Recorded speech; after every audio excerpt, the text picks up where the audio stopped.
مشايخنا ومعلمنا ولجميع المسلمين والمسلمات والمؤمنين والمؤمنات وعلى من به سلف الصلاة إلى حضرة النبي. الفاتحة. أعوذ بالله من الشيطان الرجيم. بسم الله الرحمن الرحيم. الحمد لله رب العالمين الرحمن الرحيم مالك يوم الدين. إياك نعبد وإياك نستعين اهدنا الصراط المستقيم صراط الذين أنعمت عليهم غير المغضوب عليهم ولا الضالين. آمين. أعوذ بالله من الشيطان الرجيم. بسم الله الرحمن الرحيم. الحمد لله رب العالمين وبه نستعين على أمور الدنيا والدين. اللهم صل وسلم على سيدنا محمد الفاتح لما أغلق والخاتم لما سبق ناصر الحق بالحق والهادي إلى صراطك المستقيم وعلى آله وصحبه حق قدره ومقداره العظيم. أما بعد. سبحانك لا علم لنا إلا ما علمتنا إنك أنت العليم الحكيم ولا حول ولا قوة إلا بالله العلي العظيم. رب اشرح لي صدري ويسر لي أمري واحلل عقدة من لساني يفقهوا قولي. Alhamdulillah, kita bersyukur kepada Allah Ta'ala yang telah memberikan taufik dan hidayahnya kepada kita sehingga dapatlah kita menuntut ilmu agama pada malam hari ini. Salawat dan salam tak lupa kita aturkan, kita baca Allahumma salli wa sallim ala Sayyidina Muhammad wa ala ali Sayyidina Muhammad. Marilah kita memperbaharui niat i'tikaf kita. Bismillahirrahmanirrahim. Nawaitu an a'taqifa fi hadzal masjid sunnatan lillahi ta'ala. Tak lupa juga kita niatkan di dalam hati sahaja aku menuntut ilmu agama, mengharapkan ridha Allah Subhanahu wa taala, menjunjung perintah Allah Subhanahu wa taala, mengamalkan sunnahnya Nabi Muhammad sallallahu alaihi wasallam dan menghidupkan akan syariat agama Islam. Halaman 65. Bismillahirrahmanirrahim. Qala rahimahullahu ta'ala wa nafa'na bihi wa bi jami' ulumihi fid dharain amin.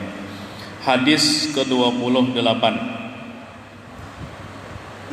Judulnya tawaran istimewa yang kekurangan pelanggan.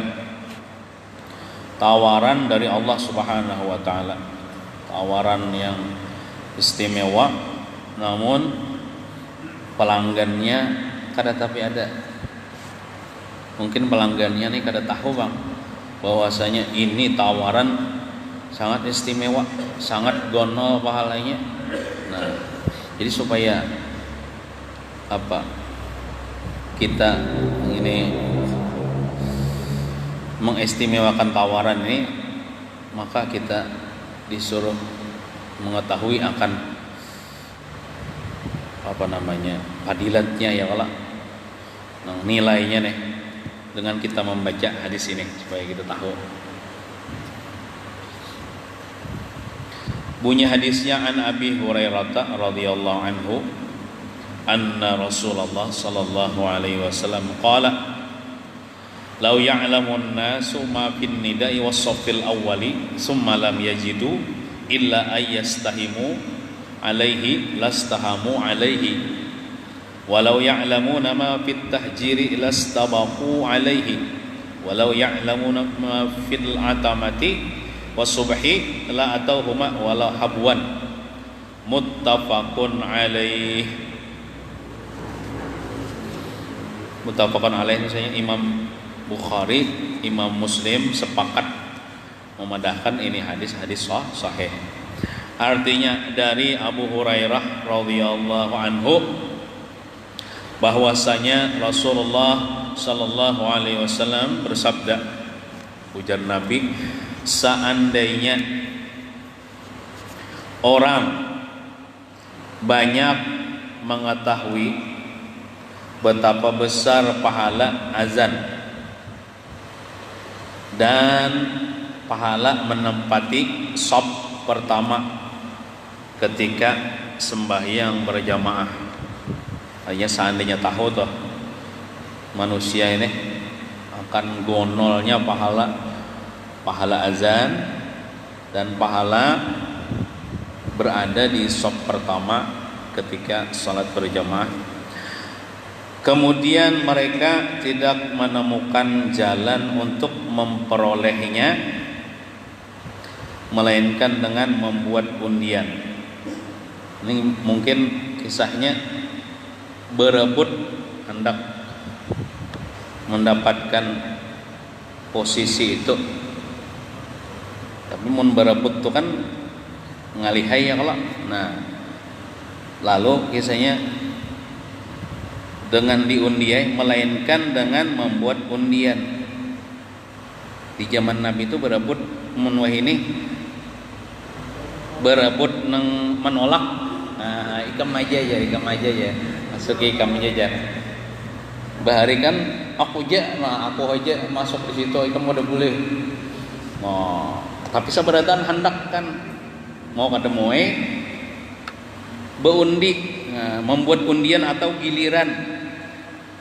Ayo aja ikam ya, juhur nih ikam lah.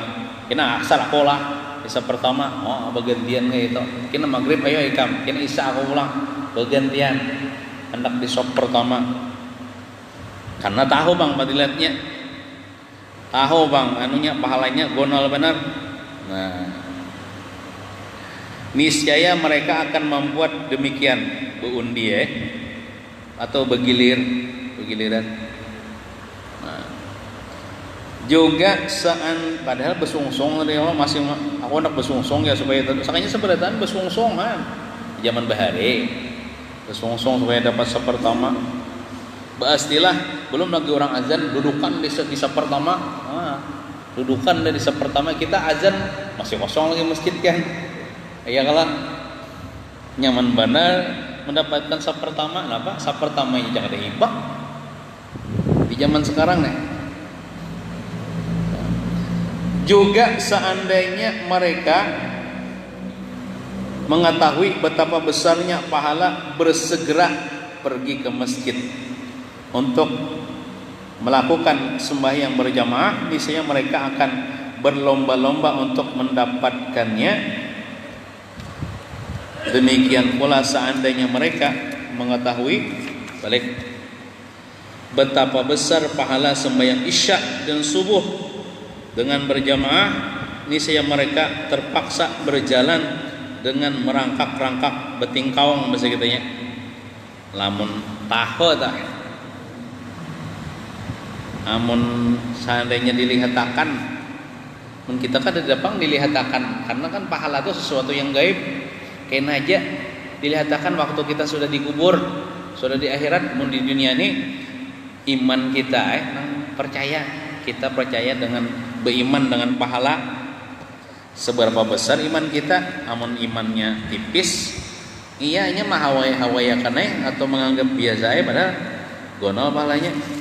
Seandainya tahu tuh bersegera kan tadi tuh bersegera ke masjid bawa pahala, kemudian azan misalnya bawa pahala, pulang di sab pertama bawa pahala, sembahyang maghrib sembahyang subuh berjamaah, sembahyang isya berjamaah itu ganal-ganal pahalanya. Alam artinya tuh di antara 5 waktu tuh lah sembahyang isya subuh tuh nang paling ganal. Taman yang lainnya tuh ganal lain pang jiwa, cuman nang paling harap lagi sembahyang subuh berjamaah, sembahyang isya berjamaah. Karena di zaman Nabi ini tuh orang munafik tuh berat sembahyang nang dua ini berjamaah isya subuh nih berat. Orang munafik tuh 4 juga kisahnya, kisah sembahyang juga di belakang Nabi. Orang munafik tuh orang kafir, cuma mengaku Islam. Sembahyang juga, cuman paling maghrib, zuhur, asar untuk sembahyang isya, sembahyang subuh, sembahyang isya kada turun, atau seandainya turun juga pina berat bagi orang-orang munafik.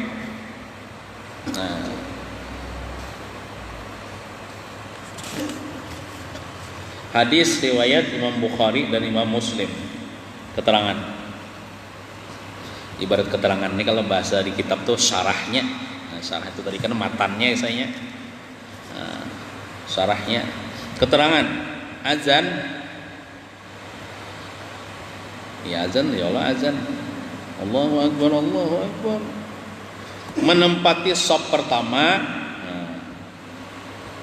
Pertama azan, kedua menempati shaf pertama, ketiga bersegera pergi ke masjid dan mengerjakan sembahyang isya dan subuh dalam berjamaah adalah di antara amalan yang akan diberikan pahala yang amat besar sekali pada hari kiamat nanti. Surga nih pahalanya nih. Sembahyang subuh, sembahyang isya aja aja. Zuhur sembahyang digawi juga ya, kalau walaupun nggak ada tagawi jamaah tetap digawi zuhur asar maghrib. Nah, cuman artinya lamun kada kawa 5 waktu ya isawan subuh barang. Soalnya isawan subuh tuh kira-kira orang bulikan sudah begawi ya kalau waktu isya tuh ada lagi. Kalau orang di Momaan atau Manore subuh, tapi adanya subuh orang ini jam 4 Manore ya kalau. Nah, sehingga adalah di masjid gak dilanggar kan, mana kayak kalau satu mata. Nah, adalah di antara amalan yang akan diberikan pahala yang amat besar sekali pada hari kiamat nanti. Artinya kadang sebenarnya kadang kiamat nang itulah dalam kubur tuh sudah merasakannya. Nah, berarti mati itu kiamat ya Allah, kiamat sugra. Bila mati itu kiamat sudah, masuk kubur merasakan begini ya. Jikalau orang banyak menyadari, mungkin menyadari ini dengan cara belajar ilmu agama, jadi tahu kan fadilatnya, tahu nilainya nih. Amun orang kada mengaji kada tahunya. Nah, jikalau orang banyak menyadari nilai ganjaran pahala nih terhadap amalan-amalan ini dan diperlihatkan, seandainya dilihatkan adalah kepada mereka seperti gajian yang diterima pada setiap ujung bulan, sudah pasti mereka akan berusaha sekuat tenaga untuk merebutnya. Seandainya pahala ini dilihatkan kayak duit, ya Tuhan, siapa sembahyang subuh berjamaah dapat 10 miliar jalan. Ada misalnya dilihatkan duitnya hibak bang masih gitu. Cuman pahala tuh kada kawa bang dibandingkan dengan dunia ini, saking mulianya, saking hebatnya, saking harapnya pahala itu kada kawa dinilaikan dengan dunia dan seluruh isinya nih. Makanya pahala itu kena andaknya kena di akhirat, dilihatkan di akhirat. Dunia ini bukan tempat untuk menampakkan pahala, karena dunia ini hina, pahala itu mulia. Jadi kada cocok.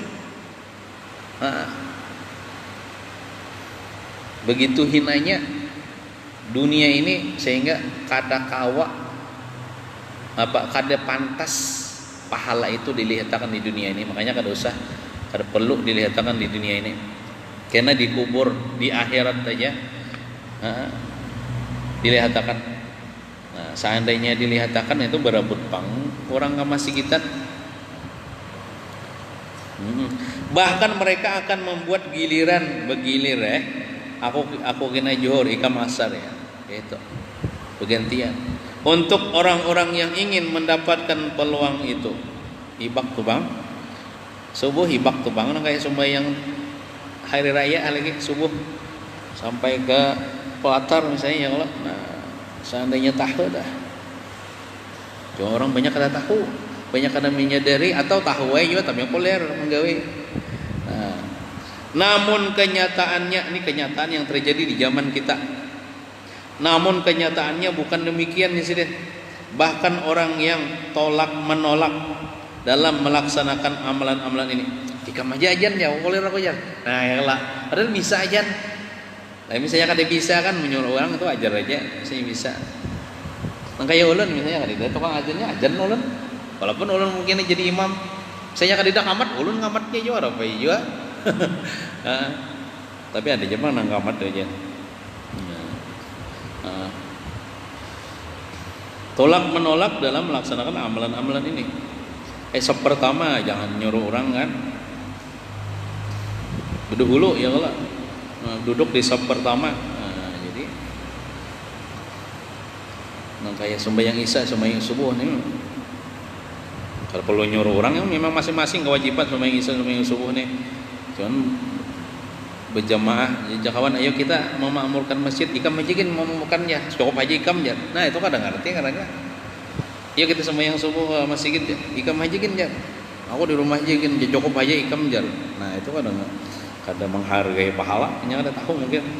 Nah, terkadang kalau kelihatan saf pertama atau saf di depan itu kosong, yang seorang mempersilahkan orang lain untuk memasukinya, ikam aja. Misalnya sembahyang Jumat dah. Sembahyang Jumat itu kan kadang mesti saf pertama, saf yang saf di depan kita, walaupun kita di saf ke berapa, ke-7 misalnya, ada di saf yang ke-6 tuh masih kosong. Jangan kita nyuruh orang, kita berdua masuki. Nah, itu pahala tuh. Nah, dan yang lain pun begitu pula. Artinya saling bertunjulan. Ikam aja. Nang disuruh ikam aja. Nah, itu. Mungkin lebih ilmu. Biasanya orang kayak itu tuh karena kada tahu pahala. Padahal dalam masalah seperti ini, jadi masalah ibadah nih, artinya bertunjuk tentang masalah saf kosong nih, ini makruh mendahulukan orang lain. Ikam aja itu makruh orangnya. Kita memasuki. Jangan nyuruh orang. Peluang itu mesti kita rebut dan jangan diabaikan. Peluang itu mesti kita rebut dan jangan diabaikan. Tetapi Jasidin, sebaliknya ada pula orang yang kalau makan bersama-sama, makan berkumpulan berjamaah nih, ia tidak berkenan mempersilahkan orang lain untuk mendapatkan bagian yang lebih banyak daripadanya. Sudah masalah makan mengeluh pada beberian kawan, ya hibak di mukanya makanan kawan, maka sedikitannya pada tahu-tahu makan aja kan. Nah diidarakan kah, misalnya buah kan, nah sebiji seorang kah. Kalau masalah makanan mengeluh benar, sudah masalah ibadah nyuruh ulang. Nah itu paling itu seharusnya dipaling. Kalau masalah ibadah kita nang berdahulu ya kalau masalah makan ini apa. Nah padahal dalam keadaan seperti ini masalah makanan nih, kita sangat disuruh untuk melebihkan dan mendahulukan orang lain ya kalau kita seandainya makanannya ada berbagi, kita seandainya makanannya tuh cukup, misalnya cukup berapa orangnya, misalnya ber-10, cukupnya 9 orang aja, kita nang kalah. Itu ya kalau biar kita kadang makan asal kawan makan, nah itu kan. Nah, amalan-amalan yang disebutkan dalam hadis di atas ialah perkara-perkara yang berkaitan dengan kesempurnaan sembahyang yang merupakan tiang kepada agama kita. Ya Allah. Kayak sembahyang berjamaah tuh lamun kada azan kurang sempurna. Sembahyang berjamaah, jangankan sembahyang berjamaah, sembahyang sorangan gen. Supaya kita sembahyang sorangan sunat juga azan kita, qamat kita. Apalagi berjamaah. Ya Allah. Sembahyang berjamaah bila sabnya pina rongkang, pina kosong, pina ranggang kada sempurna juga. Nah, ya kalau sembahyang berjamaah, tapi alhamdulillah bang di daerah-daerah kita nih subuh lawan isya tuh ada Jepang walaupun sedikit. Ya, dan di suatu daerah neng asar dan juhur kadedaan lalu orangnya bohumaan tulak begawian, kaumnya pun juga bohumai juga, jadi kada turun kaumnya karena kaumnya kada digaji. Nah, jadi kasihan masjid kayak itu, masjid Singganalan di kampung juhuran asar kada ada, walaupun maghrib ada aja, mungkin orang bulik sudah begawi, maghrib ada, isya ada, subuh ada aja, cuman sedikitannya orangnya paling berdua bertiga, cuman kasihannya juhur asar tuh kada ada. Maka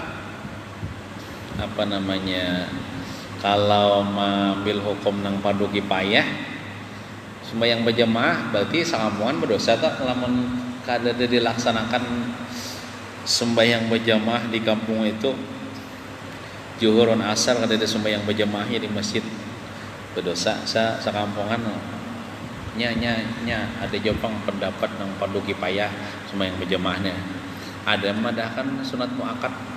Namun orang berpendapat fardu kifayah zuhur asar misalnya kada digawi di masjid kosong berdosaan sakampungan. Gitu.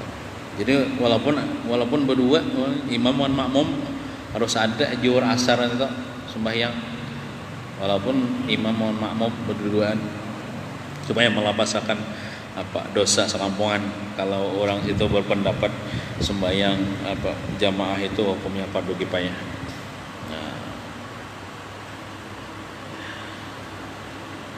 Dan berkaitan dengan sembahyang berjamaah yang merupakan syiar bagi kaum muslimin. Oleh karena itu amalan-amalan ini sangat perlu untuk diperbaiki, termasuk dilestarikan dan disempurnakan. Kalau di zaman Rasulullah sallallahu alaihi wasallam tidak ada yang ketinggalan dari menghadiri sembahyang berjamaah. Cumanlah kita kada boleh menyangka buruk orang lah. Ini kita menghimbau kepada diri kita masing-masing untuk rajin-rajin untuk melaksanakan salat berjamaah. Tapi ketika ada misalnya tetangga kita, kawan kita ada turun, jangan buruk sangka kita. Itu aja tahu sudah pada aja kada turun. Lo kepina orang sembahyang berjamaah di langgar mana kah? Di masjid mana kah? Kita udah sama urusi orang, urusi diri sendiri aja. Masalah orang misalnya kita baik sangka aja. Mungkin orang sembahyang ke mana, orang mau sabir ke mana, tulak ke mana, sembahyangnya di masjid lain ya. Ada masjid di sini kalau sembahyang berjamaah di langgar lain. Tidak ada yang ketinggalan dari menghadiri sembahyang berjamaah selain dari orang-orang munafik. Nah, orang-orang munafik ketinggalan sembahyang berjamaah atau orang-orang Islam yang mempunyai kauzuran yang ketara sekali, atau misalnya orang Islam tapi punya uzur misalnya garing atau tuha benar misalnya, atau stroke pada kau lagi ke masjid misalnya, itu ada uzur. Bagi yang sehat-sehat sahabat Nabi itu sembahyang berjamaah berataan Nabi jadi imam. Bahkan ada di antara sahabat Rasulullah sallallahu alaihi wasallam itu orang yang terpaksa dipimpin oleh dua orang anaknya untuk dapat hadir ke sembahyang berjamaah. Ada misalnya orangnya tuha sudah, tapi kau berjalan lagi, ada anak yang masih dua anak-anak abah hendak ke masjid sembahyang berjamaah bersama Rasulullah, angkat abah misalnya dipapah kan itu, dipapah. Bahari kan nggak ada kursi roda ya kalau, wah ini nyaman aja pakai kursi roda atau kendaraan. Nah, bahkan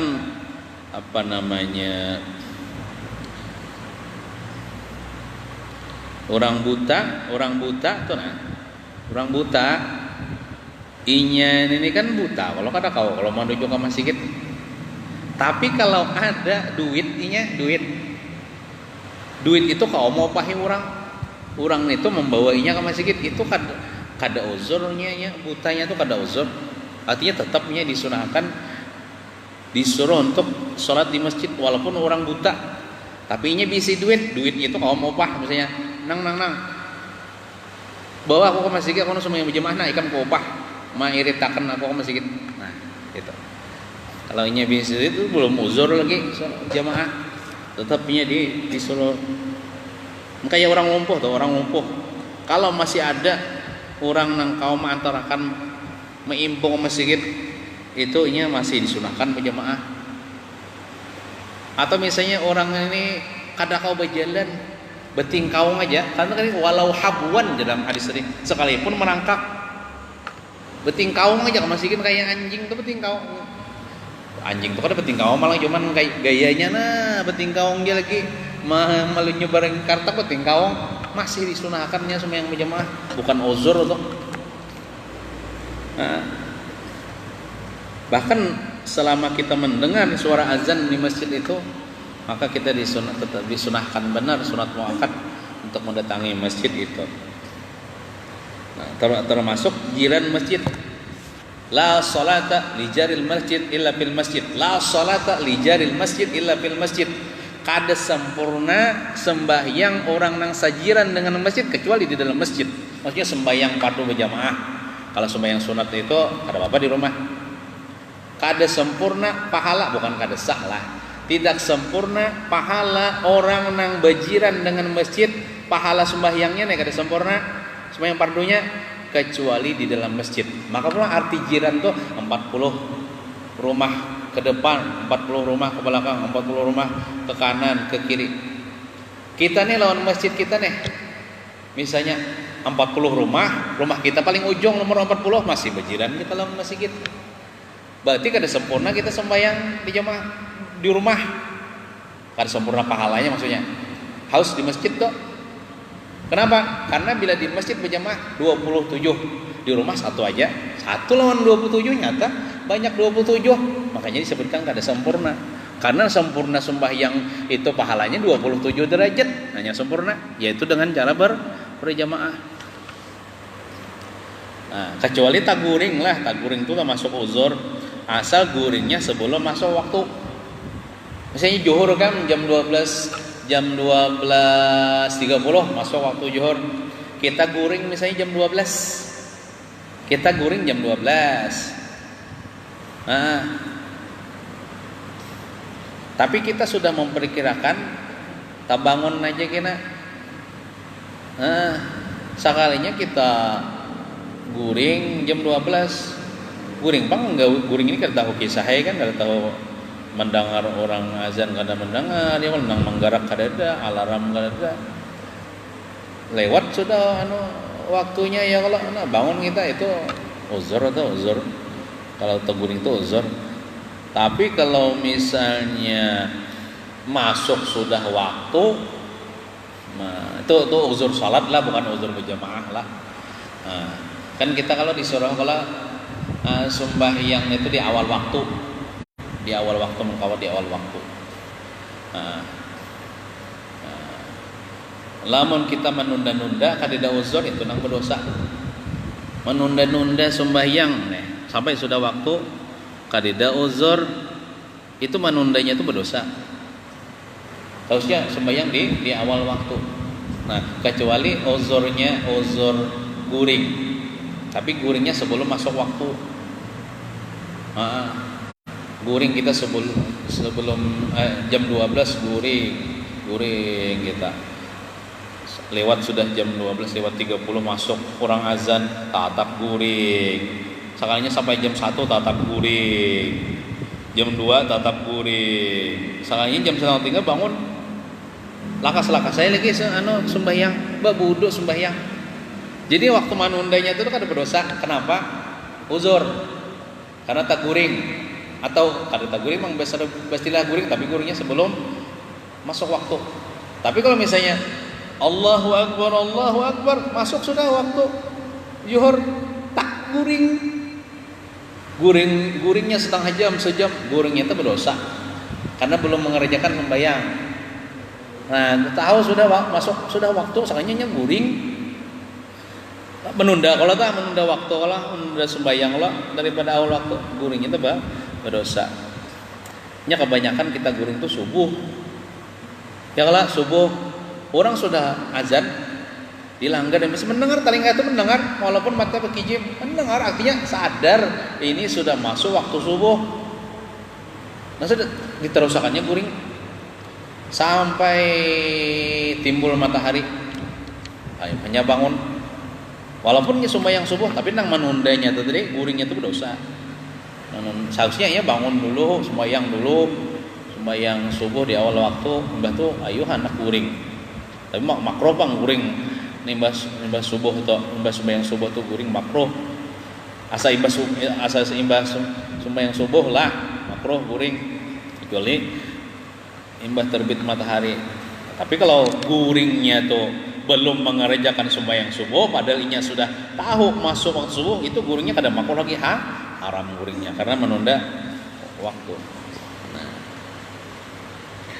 Bahkan ada di antara sahabat Rasulullah SAW tadi, itu orang yang terpaksa dipimpin oleh 2 orang anaknya untuk dapat hadir ke sembahyang berjamaah di masjid lah. Namun di hari ini, maksudnya zaman sekarang ini, banyak masjid-masjid yang kosong dari sembahyang berjamaah. Ya julun tadi ada di antara di kampung orang sibuk Bohumaan itu, ya zuhur asar kosong. Nah, dan banyak pula masjid-masjid yang hanya dihadiri oleh orang-orang tua, untuk tuanya aja, atau pegawai-pegawai yang sudah pensiun saja. Pegawai-pegawai yang ada pensiun masihnya sibuk dengan urusannya ya lah. Nam pensiun aja, umur sudah 70 pensiun, nggak biar sudah. Pian siapa? Ulun mantan abri ya, mantan polisi, mantan pegawai negeri, tapi sudah pensiun. Nah, itu untuk tuanya saja. Dan banyak pula masjid yang tidak sampai 1 sop orang-orang hadir sembahyang berjamaah di dalamnya. Pemudanya bagaimana? Pemudanya ya sibuk berpacaran, sibuk perjalanan, sibuk camping, sibuk udah HP misalnya kalau. Nah, siananya masjid kayak itu, maka masjidnya misalnya genol ya Allah. Kenal, tapi kosongnya banyak teh kacak kalau dihitungi daripada jemaahnya dihitungin ya.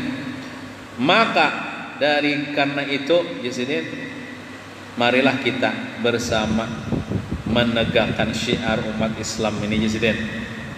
Dan insya Allah dengan itu kita akan dikaruniakan kemenangan yang pernah diberikan kepada generasi terdahulu, generasi zaman Nabi, zaman sahabat ya. Itu mereka itu orang-orang yang menang. Maksud menang itu beruntung dunia akhirat. Kita hendak beruntung ini, kita harus menegakkan syariat Islam nih, memakmurkan masjid ya Allah.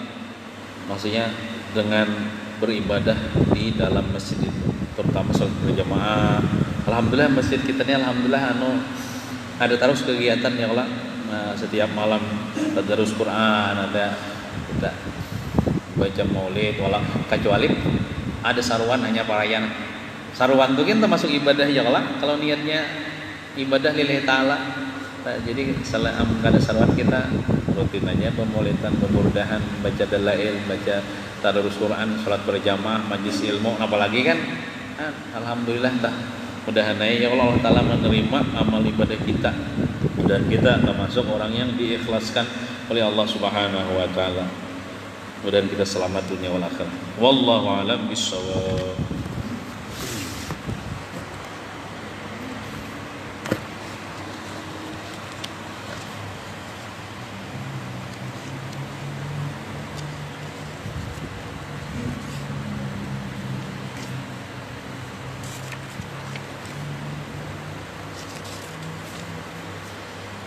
Halaman 11.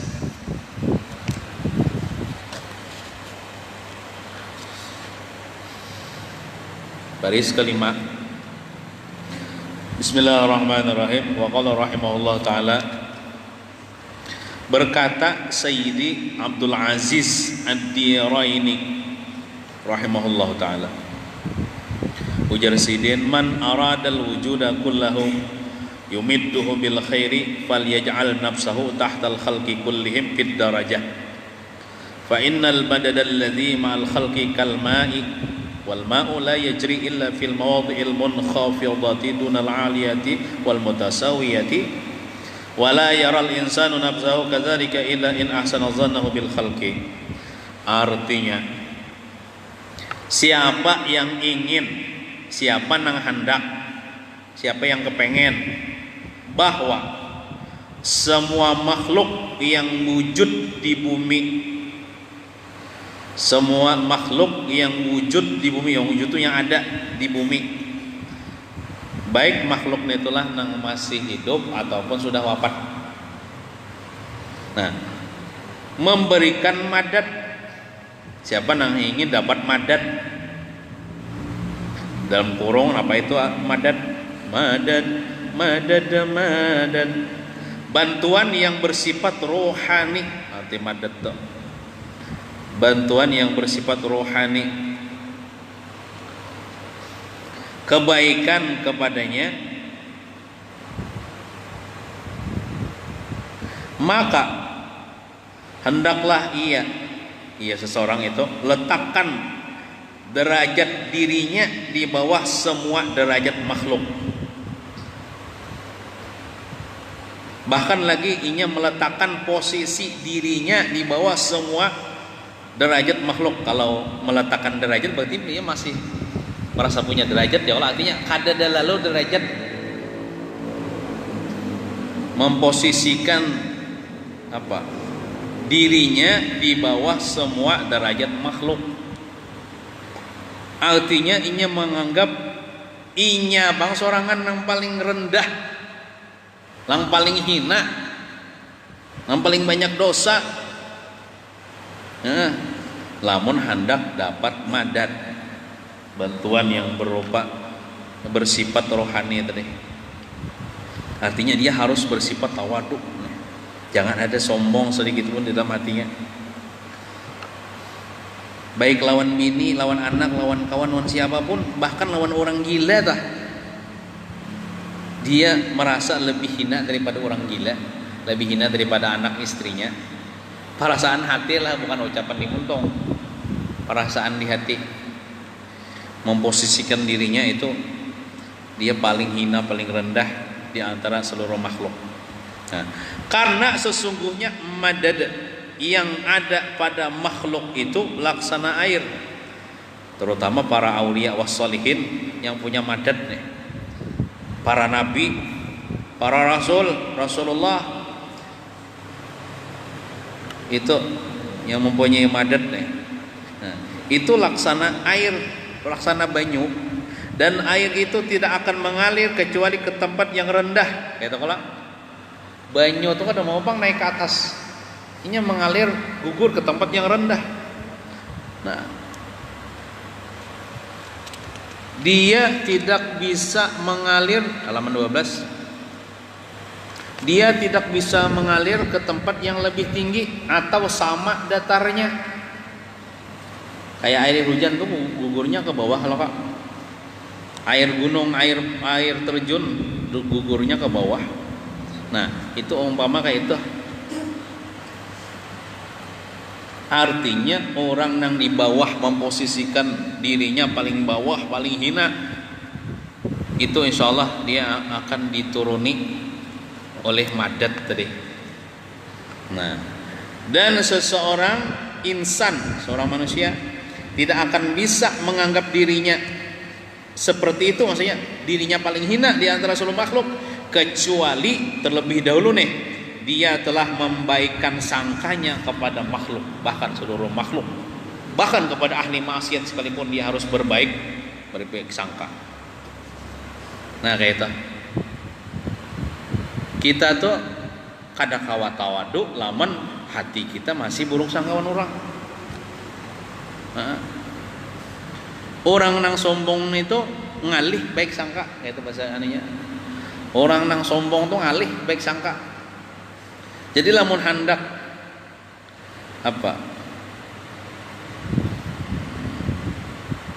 amunnya hendak ya kalau dapat madad tadi harus menghinakan diri. Nah, terlebih dahulu sebelum menghinakan dirinya baik sangka dulu. Baik sangka lawan seluruh makhluk Allah Ta'ala, makhluk Allah Ta'ala yang ahli taat atau makhluk. Kalau ahli taat kita nyaman aja bang, baik sangka lah. Ini kadang-kadang kepada ahli maksiat itu kita ngalih menjaga hati kita. Kadang-kadang kita mengiktirat, menyambati, berburuk sangka, menkawa atau berburuk sangka kepada seluruh makhluk Allah Ta'ala. Insya Allah kita kawa memposisikan diri kita ini paling hina. Contohnya misalnya, anggaplah kita nih alhamdulillah di tempat-tempat kebaikan. Boleh kita daripada tempat kebaikan nih, berjalan kita tetamu orang nang teler. Kawalah kita memposisikan diri kita, muliainya daripada aku dalam hati. Muliainya daripada aku. Kenapa? Inya kita bertaubat timbahnya nih. Diterima Tuhan taubatnya. Aku nih belum tentu lagi matinya baik. Nah itu kayak itu. Berarti baiknya daripada aku. Nah sangkaan diri. Walaupun pada jahirnya kan memang bagus menuntut ilmu Allah daripada mabuk-mabukan. Ini masalah hati. itu tetap aja nih tuh lebih baik ilmu agama daripada minum khamar. Itu memang baik ilmu agama daripada minum khamar. Cuman akhirnya tuh kita kada tahu, makanya kita berbaik sangka kepada orang. Inya minum minuman keras, tapi inya bertobat kena, diterima Tuhan taubatnya, mati kena inya beriman. Nah, mulia inya, aku nih belum tentu lagi baik kena akhirnya, walaupun aku nih gawian menuntut ilmu, tapi tetap aja menuntut ilmu lah. Nah, jadi artinya orang baik, seorang kada tapi baik.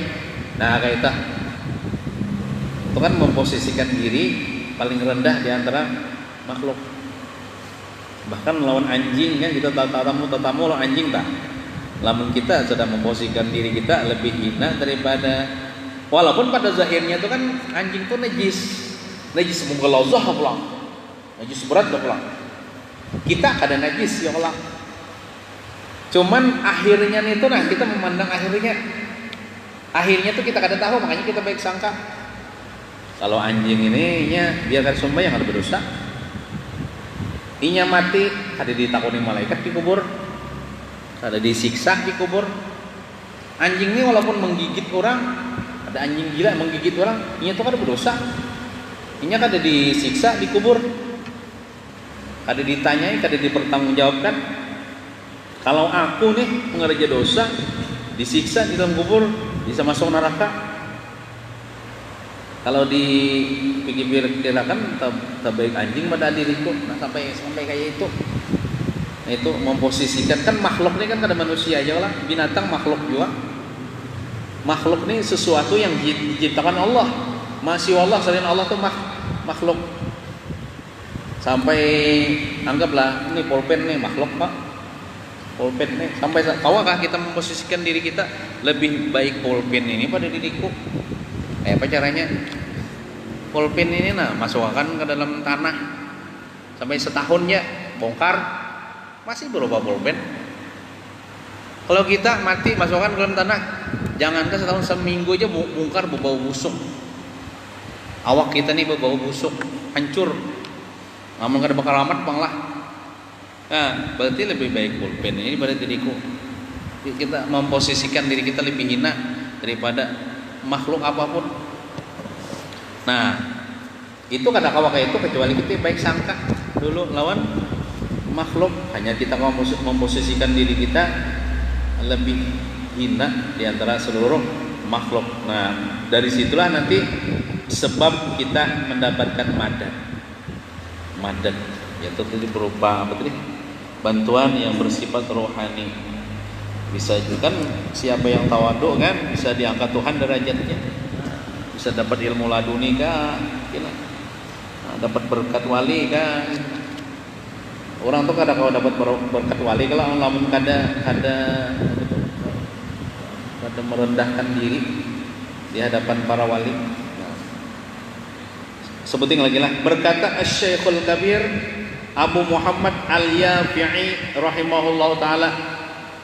Syekhul Kabir itu guru yang besar, Abu Muhammad Al-Yafi'i rahimahullah ta'ala. Alaikum bi husnil zanni bil muslimin fa inna husnal zanni bihim fadlan 'anis salihin babun kabirun min abwabil khair wa naf'in fil jalbi wan nafi. A'ni jalbal mahbubati al mahmudati wa daf'al makruhati al madmumati fil hayati wa ba'dal mamati. Wa dzalika masyhurun ma'rufun 'inda kulli man bil khairi mausufun. Artinya, hendaklah kalian senantiasa berbaik sangka terhadap sesama muslim. Hendaklah kalian senantiasa berbaik sangka terhadap sesama muslim. Di antara jalannya lah jangan tapi banyak begaul. Nah, jadi dengan cara jangan kada tapi banyak begaul, kita kada tapi tahu urusan orang. Lamun kada tapi tahu urusan orang, kita kada kisah menyangka-nyangka orang tuh kada tahu urusan orang, kada melihat orang, kada mendengar orang, kada tahu kisah orang nih. Insyaallah kada sangka-sangka ada.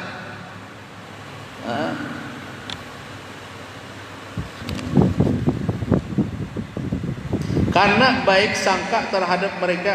Jadi kalau kada tahu kisah orang itu kan jadi menyangka orang baik Karena baik sangka terhadap mereka,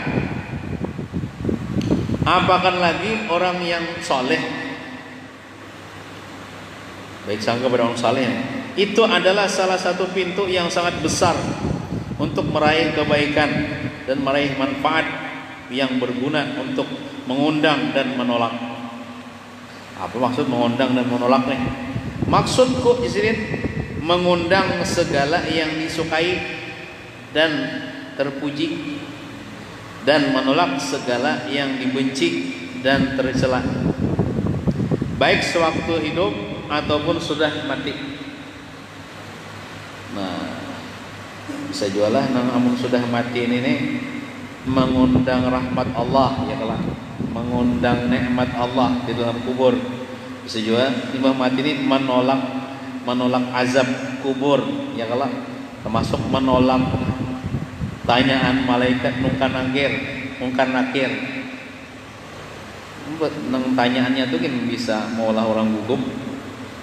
Nah, jadi baik sangkalah kita kepada makhluk-makhluk Allah, orang-orang Islam, terutama orang-orang saleh. Insyaallah itu kita akan meraih yang disukai dan menolak yang dibenci, baik sewaktu hidup ataupun sudah mati. Hal ini sudah masyhur, ilmu ini rumus ini sudah masyhur sudah, dan dikenal dengan baik bagi orang yang bersifat dengan sifat-sifat kebaikan. Nah, orang-orang yang bersifat dengan akhlak-akhlak yang terpuji itu ininya baik sangka nih kada mungkin kita tinggal, pasti ada. Maksudnya orang itu terkenal dengan ahli kebaikan, orangnya pemurah, orangnya ikhlas, terkenal dengan ahli kebaikan, pastinya kenal dengan yang namanya baik sangka ini. Orang-orang yang saleh-saleh, orang wali-wali Allah Ta'ala, para aulia, itu kada mungkin kada mengamalkan ini, pasti mengamalkan ini baik sangka nih. Bila kada baik sangka kada mungkin jadi wali, bila buruk sangka kada mungkin jadi orang saleh. Bila buruk sangka kada mungkin manfaat ilmu dan amal mereka. Ini sudah harga mati nih baik sangka nih, sudah amalan yang kada kau ditinggal di dalam hati, amalan wajib yang paling wajib, amalan hati nih baik sangka ini. Baik sangka lawan Tuhan ataupun baik sangka lawan hamba Allah Subhanahu wa taala, bahkan kepada binatang, kepada seluruh makhluk Allah Ta'ala kita baik sangka. Nah kecuali lawan iblis lah, lawan setan kita kada boleh, kita jangan baik sangka, kita buruk sangka aja setan tuh. Nah kecuali setan, iblis, kata apa kita buruk sangka. Karena memang sudah itu ketetapan Tuhan, setan itu memang menyesatkan. Jangan kayak ini. Biar aja seorang digoda setan, jadinya ini kan aja. Kayak seorang mau kayak itu setan tuh harus kita lawan. Jangan baik sangka kita lawan setan. Mau ajakan setan jangan baik sangka. Wallahu a'lam bissawab. Mudah-mudahan kita seberatan selamat dunia wal akhirah, mati beriman, husnul khatimah. Amin ya rabbal alamin. Ulun banyak-banyak minta ampun, minta maaf, minta halal, minta ridho dunia akhirat lawan pian barataan. Sallallahu ala sayyidina Muhammadin wa ala alihi wa sahbihi wasallam. Walhamdulillahi rabbil alamin. Al-Fatihah. A'udzu billahi minasyaitonir rajim. Bismillahirrahmanirrahim. Alhamdulillahi rabbil alamin. Arrahmanir rahim. Maliki yaumiddin.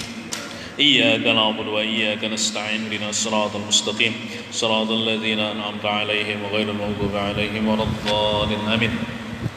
بسم الله الرحمن الرحيم. الحمد لله رب العالمين والصلاة والسلام على أشرف الأنبياء والمرسلين سيدنا مولانا محمد وعلى آله وصحبه أجمعين.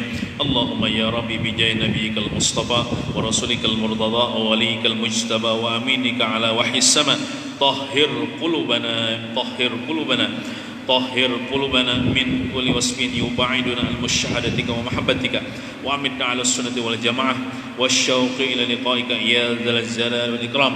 اللهم يا مقلب القلوب ثبت قلوبنا على دينك وعلى طاعتك برحمتك يا أرحم الراحمين. صلى الله على سيدنا محمد وعلى آله وصحبه وسلم. الحمد لله رب العالمين. تقبل الله منكم.